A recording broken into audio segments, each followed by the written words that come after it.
Bienvenue dans cette vidéo. Aujourd'hui, je fais un petit tour d'horizon sur les logiciels et technologies libres de collecte de données disponibles actuellement sur le marché. Alors, nous allons parler de Epidata en deux versions différentes, Open Data Kit et de Kobo Toolbox.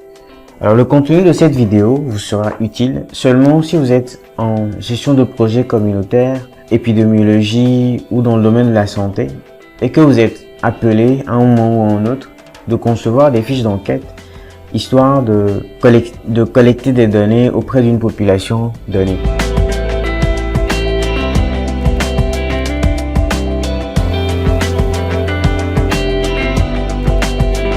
Pour installer Epidata, nous allons sur le site officiel qui est epidata.dk.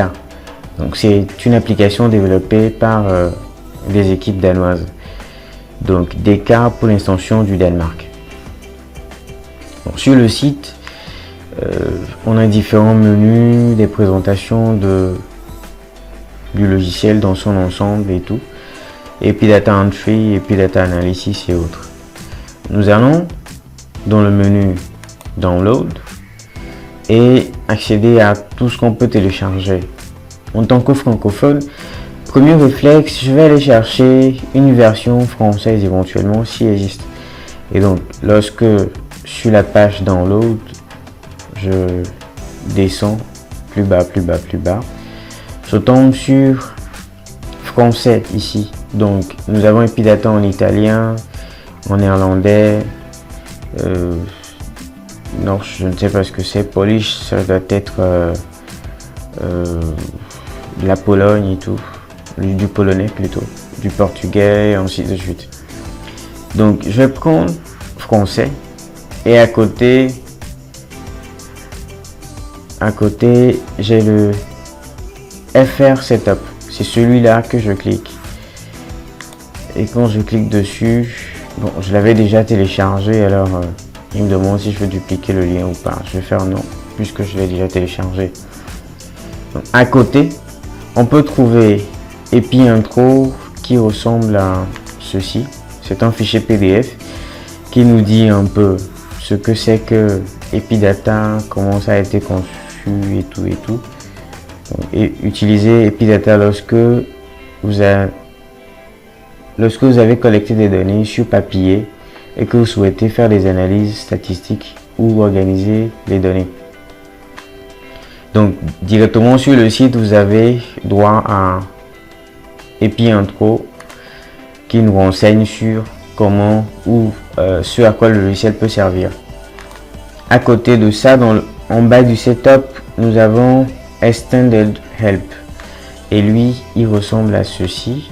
Donc Epidata fichier d'aide, c'est le fichier d'aide de Epidata et tout ce qu'il faut savoir, toutes les manipulations possibles qu'on peut avoir sur le logiciel sont dans ce document là.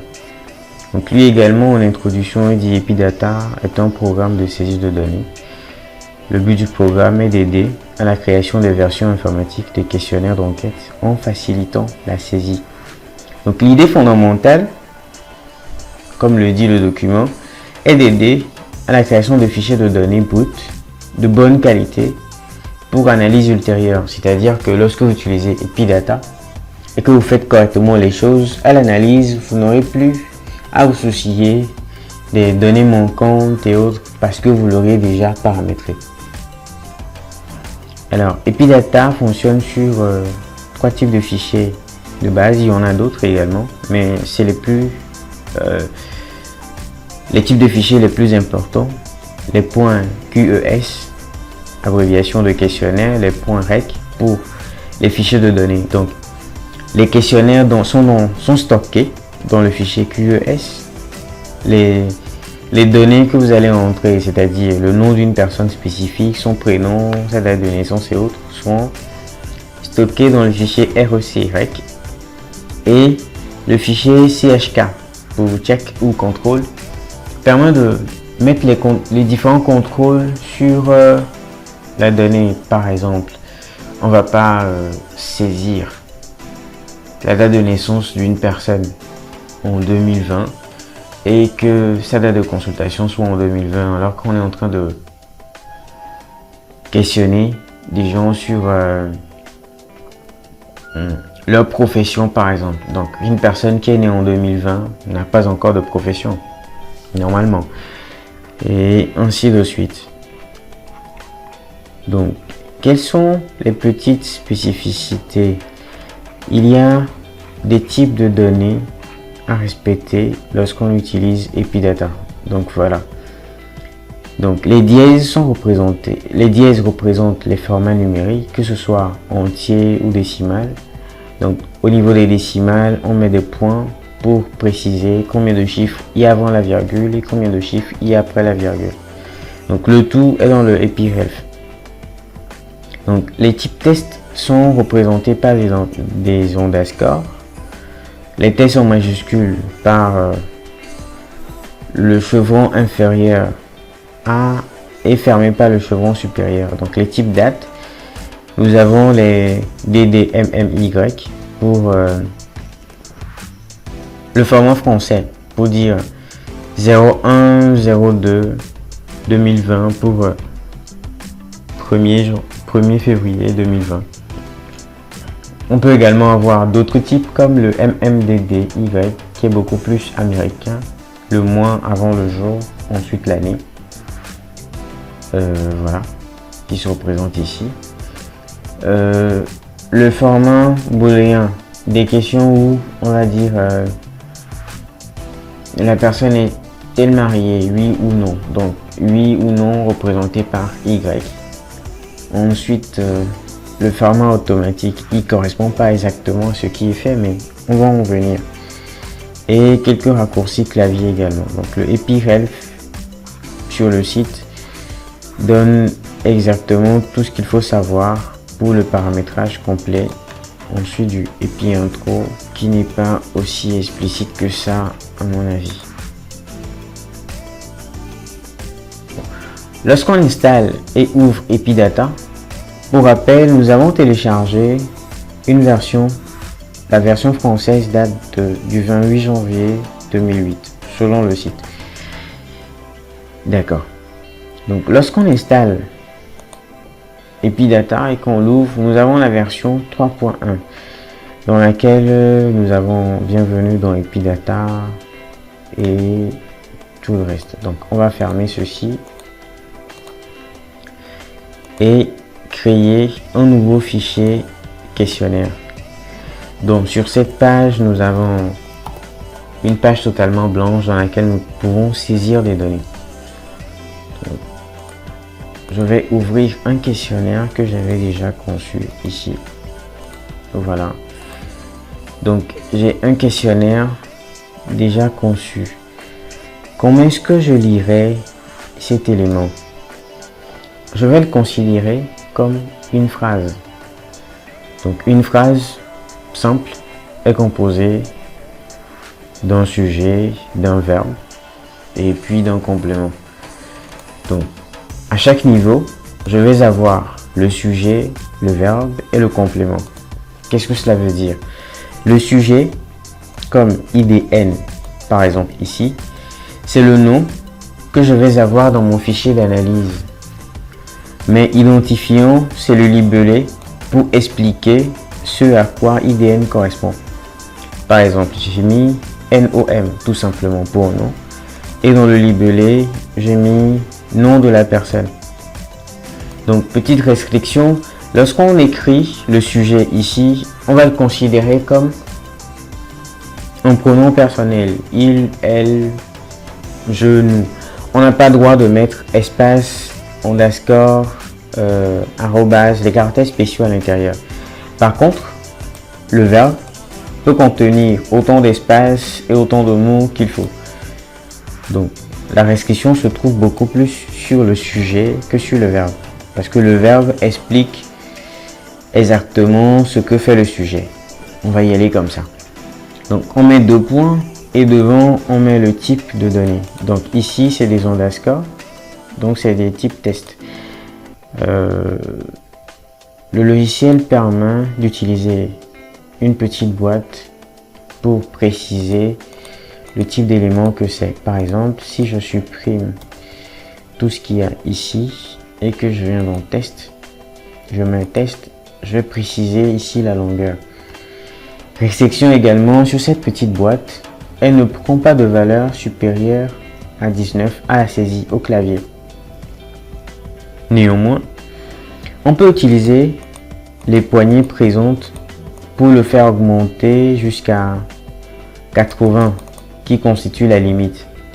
Donc les types test ont une longueur maximum ou une longueur maximale de 80 caractères. Donc lorsque j'insère, il m'insère le nombre de caractères qu'il faut, le nombre de caractères précisés. Ici 49, donc d'ici à là, je vais avoir 45 caractères. Donc il se peut également que j'ai saisi mes informations de manière un peu pas très ordonnée et que finalement je me dis bon, il faudrait quand même que je vais réduire cet élément-ci.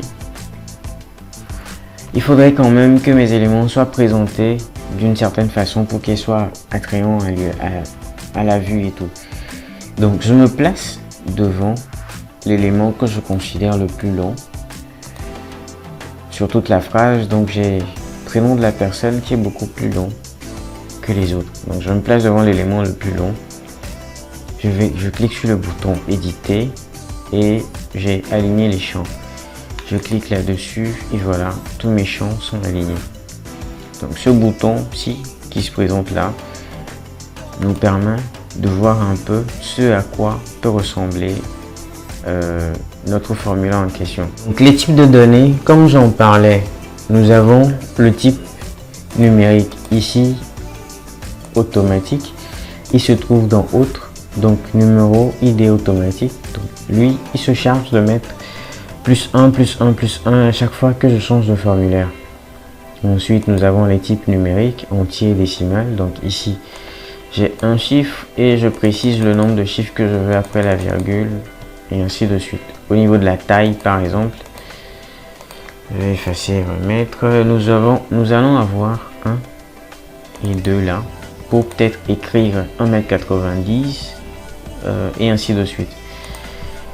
Au niveau de l'âge, nous avons 2 dièses. Ça veut dire que nous pouvons prendre des données de 0 à 99 sur 2 caractères seulement. Ici, le statut matrimonial ne prendra qu'un seul caractère. Le statut fumeur, c'est le booléen. Le champ, oui ou non. Et donc, lui prendra seulement Y ou N en anglais, comme yes ou no. Le type test, le test en majuscule, les champs cryptés, les types date. La date de naissance est de type date, ce format-ci. Maintenant, la date de consultation, c'est tout DDM, c'est celui qui est ici. Donc, à chaque fois que je suis sur une nouvelle fiche, elle se permet de me donner la date de mon ordinateur. Donc, si mon ordinateur n'est pas à jour, sur le fuseau horaire dans lequel je suis, la date pourrait être erronée. Ça, serait totalement la responsabilité de la personne qui saisit les informations. Donc, pour construire un formulaire dans Epidata 3.1, il y a 6 étapes différentes. La première étape, c'est l'étape des questionnaires, comme nous l'avons conçu ici. Ensuite, l'étape des fiches de données. Les fiches de données, c'est créer le fichier dans lequel va être enregistrée notre information. Donc ici, on peut voir notre fiche d'enquête, voir un peu ce à quoi ça ressemble et tout. Donc ici, je vais avoir premier élément, le nom, le prénom. La date de consultation, c'est une date automatique, donc elle met la date d'aujourd'hui. C'est un champ automatique, donc il met la date d'aujourd'hui. L'âge, le sexe, autre, c'est-à-dire si je mets autre sexe que homme ou femme, quel est le sexe à préciser, le statut matrimonial, la taille, le statut fumeur, oui ou non, et ainsi de suite. Donc après cela, on peut aller dans la documentation. dans la documentation, on voit quels sont les champs, leur taille, est-ce que c'est des champs obligatoires, et ainsi de suite. Je ne vais pas m'enregistrer. Je vais fermer et voilà. Donc je vais enregistrer ceci et refermer également.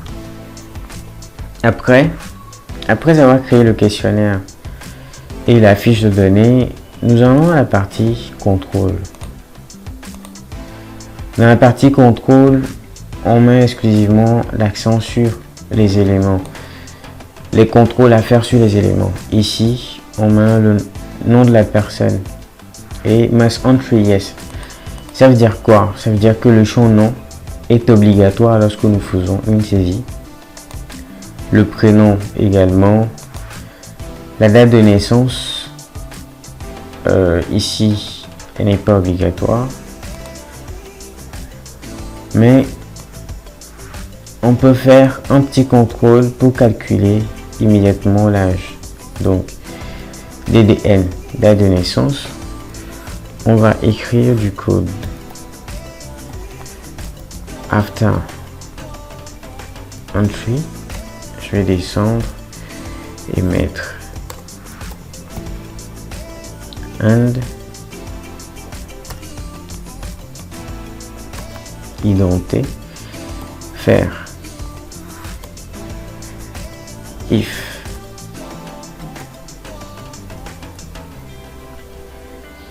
DDN qui est le nom du champ ici,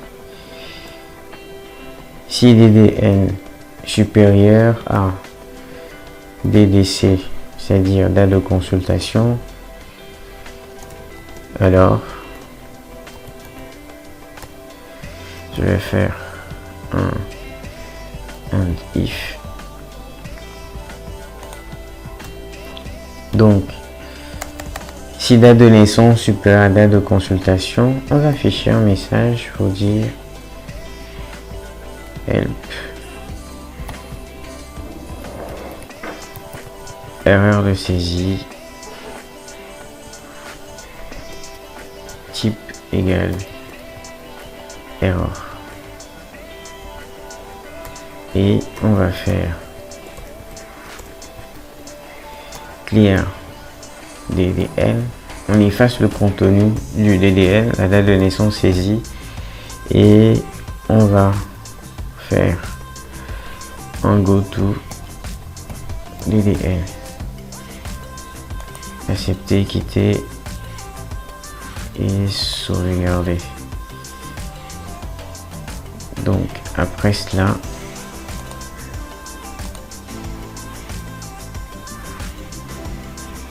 je vais fermer le masque et aller en saisie.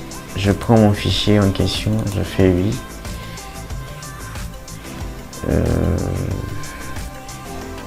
Le fichier a été enregistré, je vais faire une modification et faire OK. Donc dans le nom de la personne, je vais mettre Stéphane, le prénom commis. Par exemple, j'ai mis le prénom obligatoire. Je suis dans le prénom, je fais rentrer, ça dit saisie obligatoire. Là, sur la partie contrôle. Donc je mets commis. Ensuite, je fais entrer. Et je mets date de naissance 12/09/2020. Entrée. Samedi, erreur. Quand je fais OK, il efface le contenu de date de naissance et me demande de ressaisir à nouveau. Donc je vais mettre une date plus ultérieure et je vais saisir 09/07/2010 par exemple. Quand je fais entrer, immédiatement il me fait passer à l'âge. En temps normal, ici on aurait pu calculer l'âge partant après la saisie de la date de naissance. On aurait immédiatement pu calculer l'âge pour mettre le 10 ici. mais je ne l'ai pas fait lorsque je faisais ma saisie. Donc je vais continuer, faire 10 ici, le sexe, je vais mettre 1. Donc il est passé sans passer par le champ autre. Lorsque je mets 3, que je fais 2, ok, ça veut dire que le champ 3 n'a pas été paramétré. Un champ non autorisé, donc les valeurs permises sont 1 et 2 pour homme. Donc je vais faire 1 pour homme, statut matrimonial, je vais mettre sur ma fiche d'enquête, je vais regarder, sur ma fiche d'enquête, statut matrimonial, marié, veuf, divorcé, je vais mettre 5. La taille, je mets du n'importe quoi, de 10, immédiatement, il me met 2,10. Statut fumeur, je mets non. Et enregistrer, oui ou non, je fais enregistrer. Donc lorsque j'enregistre, j'ai ma donnée qui est enregistrée dans un fichier. Et je vais fermer. Après, nous avions déjà vu la partie documentation. Et on peut procéder à un export de données vers Excel ou fichier test. Des bases 3, Excel et ainsi de suite. Je vais prendre le fichier test. Type de fichier, ouvrir, et le fichier test, je vais voir l'extension. Il va aller enregistrer dans fiche de consultation enquête.txt. Et est-ce qu'il prend tous les éléments, est-ce qu'il prend tous les champs, c'est à cocher ici également. Je vais faire annuler et exporter vers Excel. Il prend ma fiche d'enregistrement. Oui. L'extension du fichier sera du isls.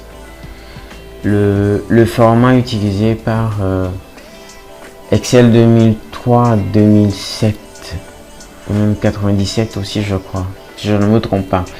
Donc effacer, l'instrument effacer, les paramètres, les différents paramétrages sont ici et tout. Donc je fais OK. Et mon fichier enquête 1.isls a été exporté. Je fais OK. Et donc j'ai un fichier isls ici qui vient d'être créé. Là, je fais clic droit, ouvrir. Et mon fichier Excel, ouvrir en mode protégé. Bon. Mon fichier se présente comme ceci. Les données que je viens de saisir, donc l'identifiant 1, le nom, le prénom, la date de naissance, le sexe. Autre sexe, c'est le champ qui vient lorsque le sexe n'est pas renseigné. En 1 ou 2, on nomme. La fiche de consultation se présente comme ceci, celui que nous utilisons. Je vous le mettrai également dans la description de la vidéo. Donc le statut matrimonial 5, c'est autre. On n'a pas mis le champ à préciser et tout. Ensuite la taille. Donc comme je vous le disais au départ, dans le questionnaire, j'ouvre mon questionnaire enquête.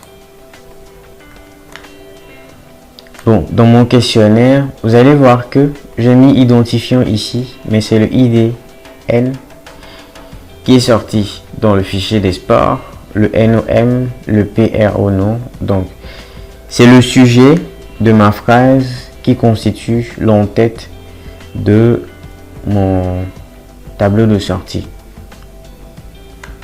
Alors, je trouve tout cela très bien. Qu'on puisse faire de la programmation et tout le reste. Cependant, nous venons de passer 6 mois sans réellement travailler. Comment gagner en productivité sur ce logiciel-là et ne pas aller réapprendre à programmer si vous n'avez déjà pas les bases et ainsi de suite. Alors, sur le site, j'ai vu une version beaucoup plus récente, Manager Entry Analysis, et sur Windows ou Mac, les dernières publications datent de janvier 2020. Et dans le All-in-One, ici, lorsque nous téléchargeons, nous avons accès à... Attendez,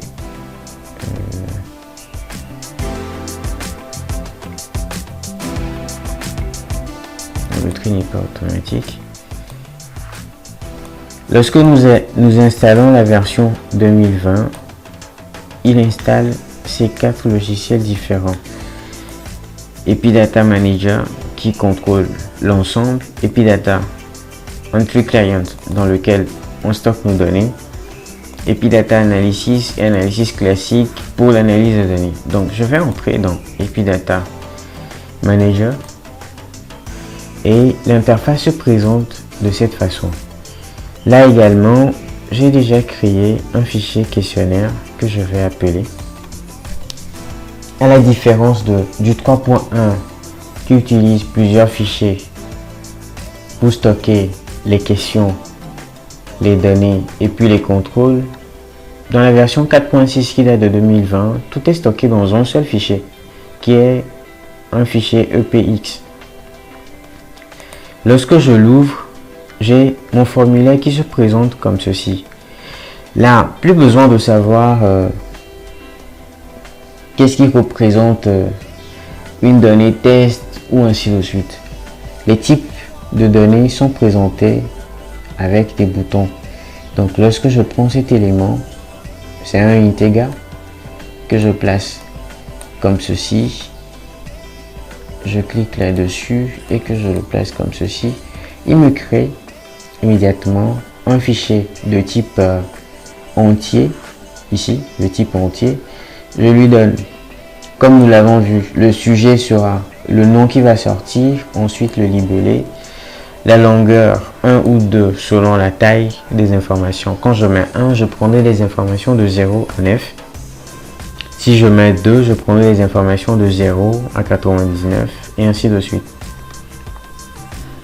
Et est-ce que mes données sont limitées, c'est-à-dire je prends 1 à 2 ou je prends 1 à 10. Est-ce que la donnée sera obligatoire? Est-ce que je répète une valeur donnée? Est-ce que je pars d'un élément en autre? Je fais des calculs et ainsi de suite. Donc ici, nous avons totale autonomie. Je vais supprimer cet élément et nous allons dans ce champ-ci, le champ date de naissance. Lorsque je clique là-dessus, le contrôle est fait que nous ne prendrons pas des dates antérieures au 1er janvier 2020 et que nous ne prenons pas des dates postérieures au 6 juillet 2020 par exemple, et que c'est une donnée obligatoire. Donc le sujet de la phrase c'est DDN, le verbe date de naissance, le type vous le savez déjà, c'est DDM. Donc, à ce niveau,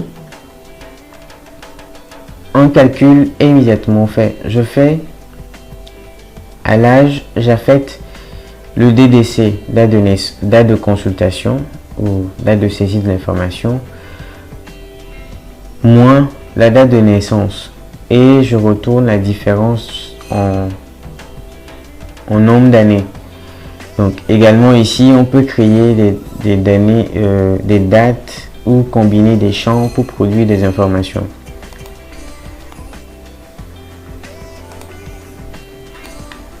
Alors j'estime que nous pouvons passer de la version où on va tout contrôler par nous-mêmes à une version graphique où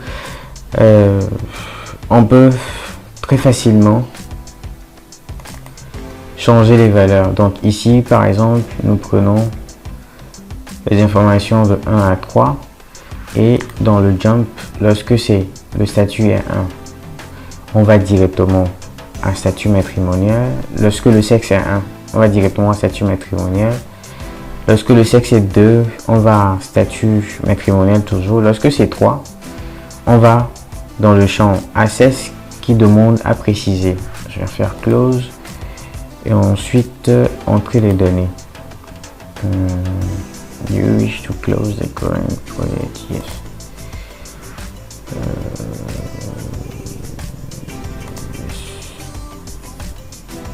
Ok, donc voilà mon formulaire. Je vais ressaisir pratiquement les mêmes informations. Steph. Date de naissance. Pour cette fois, j'ai une restriction de date. Donc si je fais 01 04 1999, immédiatement illegal value range de 2000 à 2020. Donc je vais changer en 2010. Immédiatement l'âge a été calculé. Le sexe, si je mets 1, il va directement à statut matrimonial. Si je mets 3, il me demande de préciser. Donc je vais garder 1, statut matrimonial, je vais mettre 4. La taille, si je mets 2,10, immédiatement 2,10, statut fumeur, non toujours. Save observation, si je fais yes. Donc voilà. J'ai entré immédiatement, je passe à identifiant numéro 3, date de consultation. Et ainsi de suite. Là, je vais fermer. Et une fois de plus, nous allons exporter notre information. Donc, je vais prendre Epiform EP. Est-ce que nous prenons tous les champs? Si oui, tout est coché. Sinon, on va décocher les champs qui ne sont pas pertinents pour nous. Donc, dans le type de fichier, je vais prendre Stata, SPSS ou je prends du CSV pour pouvoir importer en Excel. Je vais déjà exporter un fichier CSV. Replace, oui, je vais remplacer et enregistrer les données. Ça, c'est le rapport d'exportation. Vous dire combien d'éléments il y a dedans, la date d'export, la taille des éléments et ainsi de suite. Si je veux, je peux enregistrer ou je vais simplement fermer.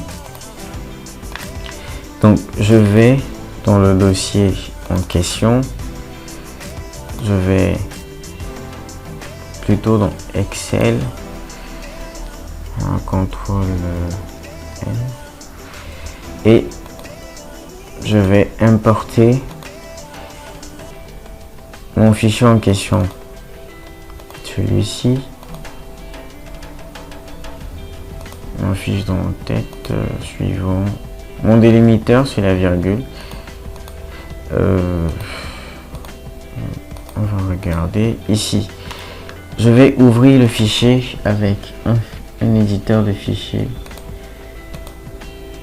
Non, il n'arrive pas à l'ouvrir, donc on va continuer quand même comme ça. La virgule, donc j'ai deux éléments. Lorsque je n'ai pas connaissance du séparateur, attendez, on va retourner.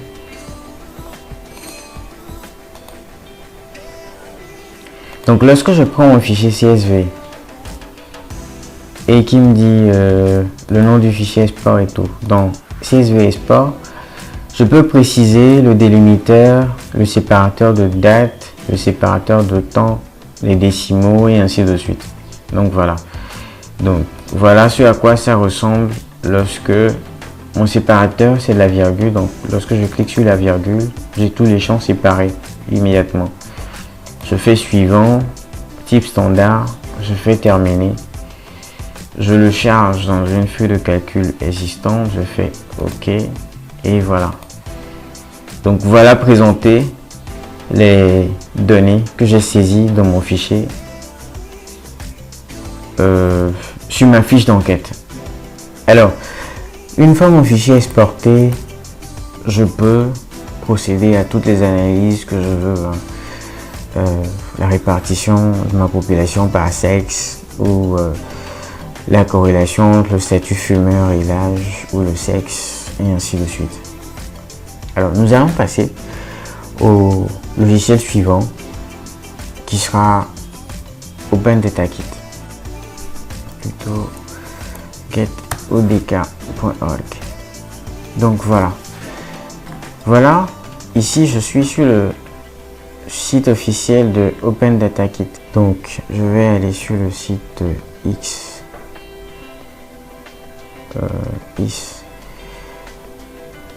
islsform.org. Voilà. Donc sur ce site officiel,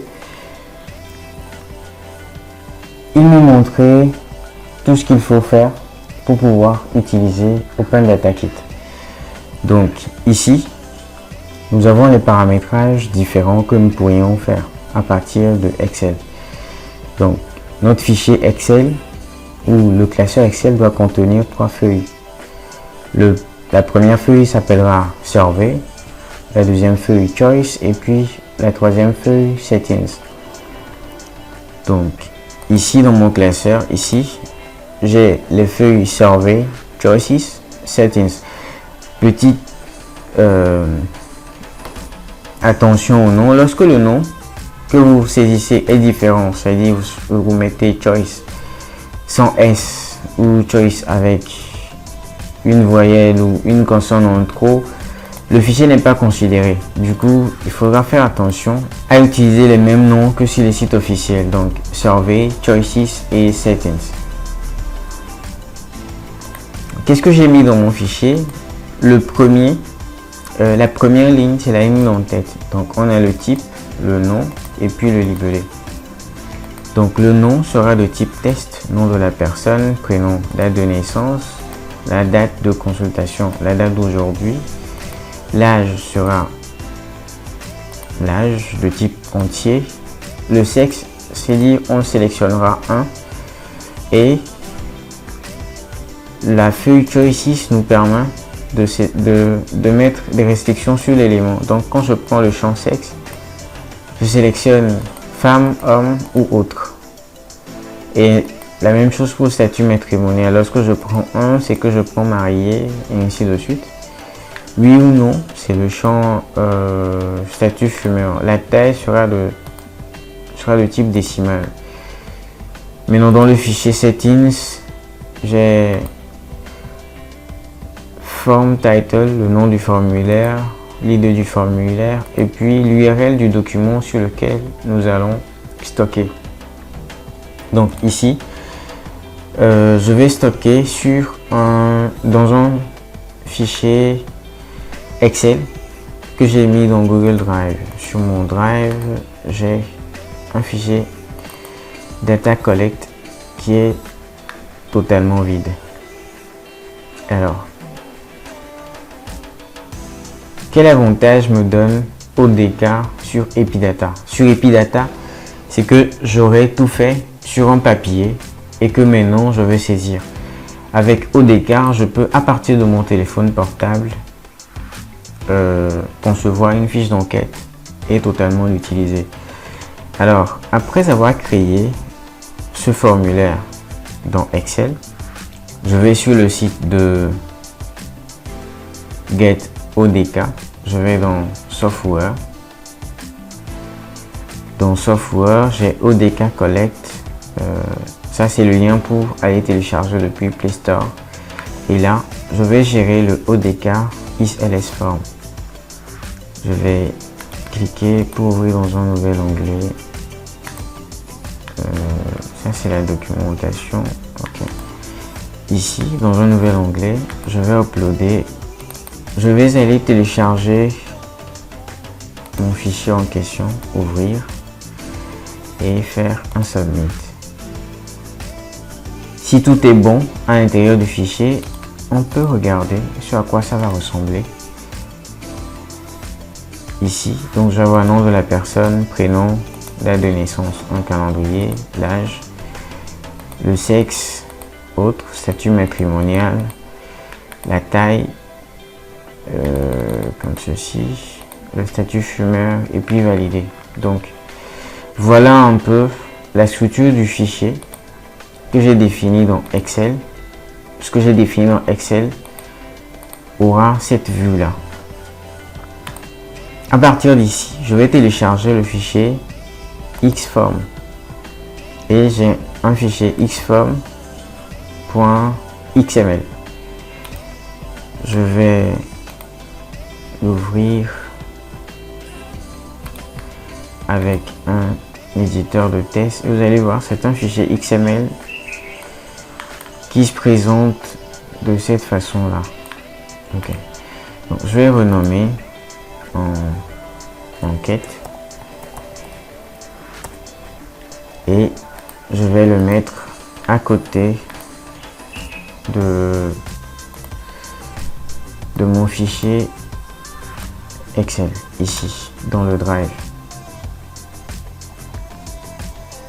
Donc une fois paramétré de cette façon, je vais passer sur mon téléphone portable pour télécharger le logiciel ODK.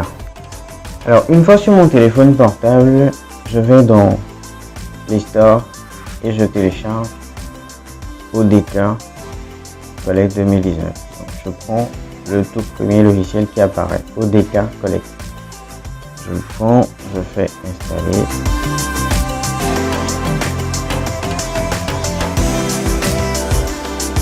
Une fois l'installation terminée, je fais ouvrir. Autoriser et c'est parti. Ok. Une fois l'application installée, je l'ouvre et je vais dans les paramétrages. Je prends modifier les paramètres. Le serveur, je vais prendre le serveur. Il dit ODK Aggregate. C'est un serveur mis en place pour pouvoir avoir les informations de tout ce qui se passe sur ODK. Non, je vais changer de type et prendre Google Drive, Google Sheet. Ok. Il me demande sur quel compte je vais autoriser et sélectionner le compte ci et l'URL de soumission de ce cours-ci. Celui que j'ai mis dans mon formulaire ne fonctionne pas. Où est-ce qu'il va envoyer? Donc, vous rappelez, j'ai créé un fichier Excel en Google Sheet dans mon Google Drive à l'adresse que j'ai mentionné plus haut. Je fais OK et voilà, je retourne ici et je vais dans télécharger un formulaire vierge. Je vais dans mon dossier ODK et je prends mon fichier enquête.xml comme ceci et je fais télécharger la sélection. Résultat OK. Je veux dire ensuite remplir un formulaire. Je sélectionne mon formulaire en question. Le premier élément, nom de la personne, je vais taper commis. Je swap vers la gauche. Je swap encore. Choisir la date de naissance. Je vais prendre 1er juillet. OK. Je swap encore. Âge. Je swap encore. Sexe. Homme. Statut célibataire. Je fais taille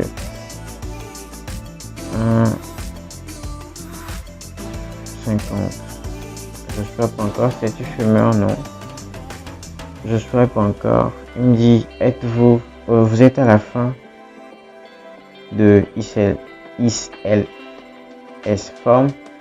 Nommer le fichier, sauvegarder et sortir. Donc, je vais enregistrer. Et j'ai un formulaire. Donc, un formulaire de saisie. Je vais saisir à nouveau un nouveau formulaire pour une autre personne. Je vais prendre cette fois Sandra Ali, date de naissance 2019, âge de cette femme, statut marié, taille de 10, statut fumeur, peut-être oui. Je vais l'enregistrer en 1 pour une deuxième personne. Donc une fois mes formulaires remplis, donc j'ai deux formulaires remplis, je sélectionne le tout et puis envoyer les éléments sélectionnés. Je regarde charger mes éléments ont été chargés avec succès. Je fais OK. Donc après les avoir saisis, je vais aller regarder dans mon Drive, regarder le contenu de ma Google Sheet, voir si les informations que j'ai saisies sur le téléphone ont bien été enregistrées. Je fais. Voilà le contenu de la Google Sheet. Donc la Google Sheet se présente de cette façon. À la différence de ce qui se passait sur Excel, Open Data Kit met data-le nom, data-le prénom, et ainsi de suite, data-le nom que j'ai donné à l'élément. Petite distinction, ici j'ai nom, prénom, DDN, donc il met data-l'élément et mes informations sont enregistrées dans la Google Sheet.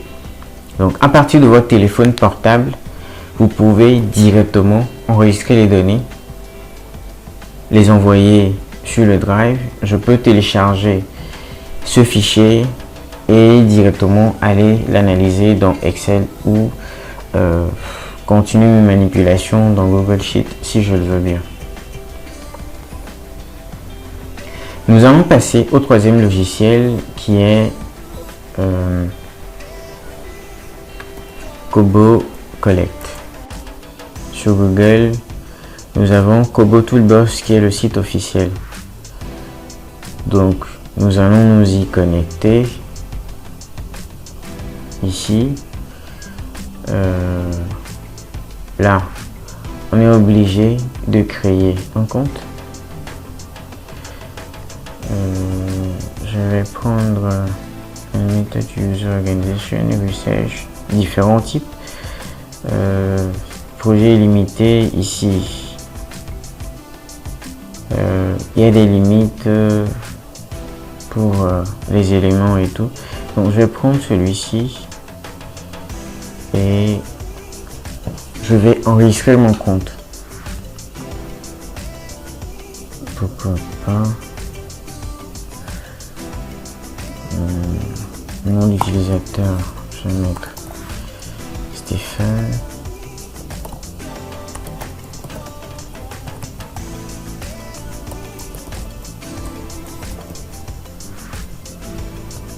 Le secteur, je vais prendre environnement, pays, je vais prendre mon pays, je suis un homme, mot de passe.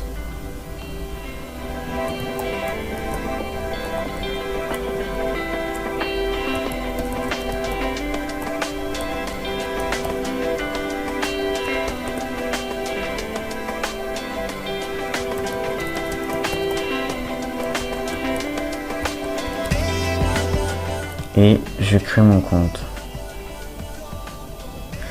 L'utilisateur existe déjà.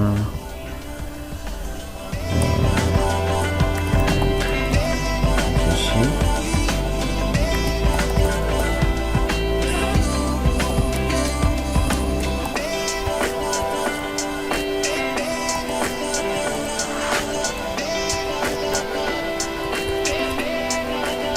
Et enregistrer. Voilà les informations. Merci, veuillez cliquer sur l'activation. Voilà. Donc je vais aller dans mon compte Gmail.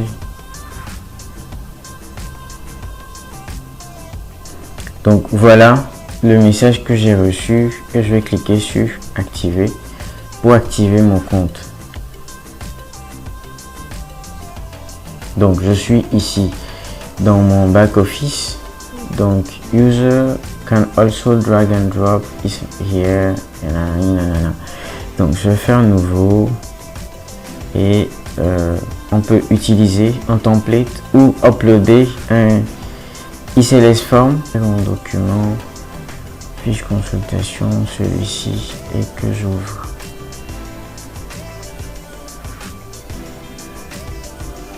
Donc type du projet, je mets la description, le secteur, j'avais mis environnement, bon peut-être administration publique,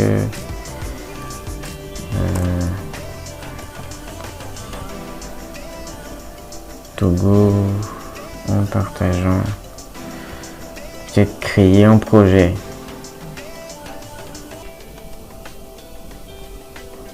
Donc une fois mon élément wanted to make these changes public, je vais déployer.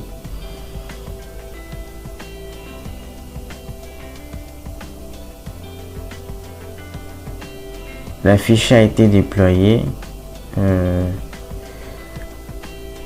Online and offline submission multiple, oui, pourquoi pas. Les différents paramétrages qu'on peut faire, voilà. Cela permet la soumission en ligne ou hors ligne et la meilleure option, voilà. Donc, je peux avoir un aperçu de mon formulaire et il se présente exactement comme ce qu'on avait fait. Mais non, si vous n'avez pas la possibilité d'avoir de créer le fichier XLX comme moi je l'avais fait, vous pouvez faire nouveau et puis build from scratch. On va mettre projet test, description rapide, administration publique, pays Togo toujours, créer.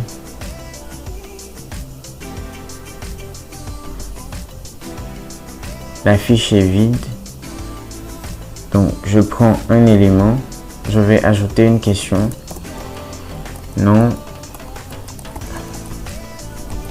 de la personne, je serai de type test,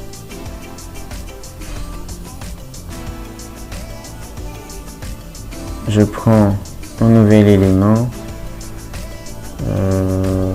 il sera un peu, ce sera âge et ainsi de suite. Sauvegarder. On peut avoir un aperçu et ma fiche sera nom de la personne, âge et ainsi de suite. Voilà, donc vous pouvez de façon graphique également, formulaire validé, le formulaire est valide, oui. De façon graphique également, prendre les éléments et les déposer. Il suffit juste de cliquer sur le plus et de tout rejouer. Ensuite, on peut faire d'autres paramétrages également à partir d'un élément ou d'un autre. Après cela, un élément déployé, il faut également passer sur le téléphone portable pour regarder ce à quoi ça pourrait ressembler. Donc, rendez-vous sur le téléphone portable. Donc, Kobo Toolbox utilise l'application Kobo Collect. Donc, je vais cliquer sur Kobo Collect ici, l'installer.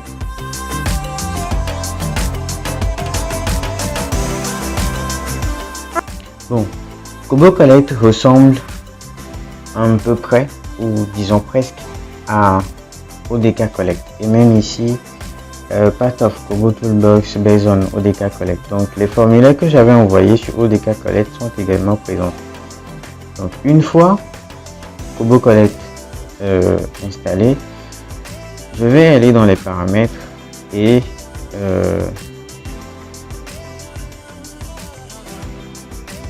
je vais aller dans les paramètres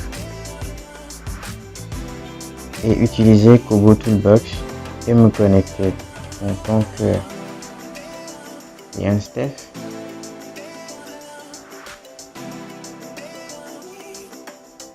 Donc une fois les paramètres de connexion correctement entrés et que je veux remplir un formulaire, me demande continuer avec Kobo Collect ou ODK Collect. Donc je prends Kobo Collect et nom de la personne, je mets Steph, je swipe le prénom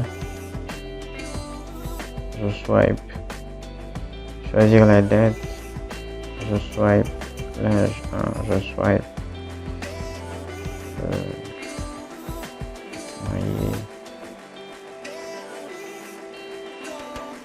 je swipe, et je fais une sauvegarde. Donc voilà un formulaire enregistré. Donc Kobo Collect n'exclut pas ODK Collect, mais franchement les deux se ressemblent suffisamment. Nous voilà à la fin de cette vidéo dans laquelle nous avons vu comment utiliser Epidata, ODK Collect et Kobo Toolbox. Pour rappel, dans Epidata, vous avez déjà collecté vos données sur papier que vous désirez les numériser, alors que ODK Collect et Kobo Toolbox vous permettent, à partir d'un formulaire que vous avez préalablement créé, soit à partir d'Excel ou directement sur le site de Kobo Toolbox, télécharger un formulaire dans votre téléphone portable, saisir les données. Même si votre téléphone n'est pas connecté, lorsque vous aurez accès à une connexion Wi-Fi, parce que j'ai testé la connexion par réseau mobile, ça n'a pas marché. Je ne sais pas si c'était mon téléphone ou pas. Donc lorsque vous aurez accès à une connexion internet, vous pouvez envoyer toutes vos données sur le Google Sheet et peut-être le retélécharger sur Excel pour une meilleure maniabilité. Donc si entre-temps un des logiciels a retenu de façon particulière votre attention, mettez-le moi en commentaire, je me ferai une joie de vous développer plus en profondeur. Rendez-vous dans une prochaine vidéo. Jusque là, portez-vous bien. Ciao, ciao.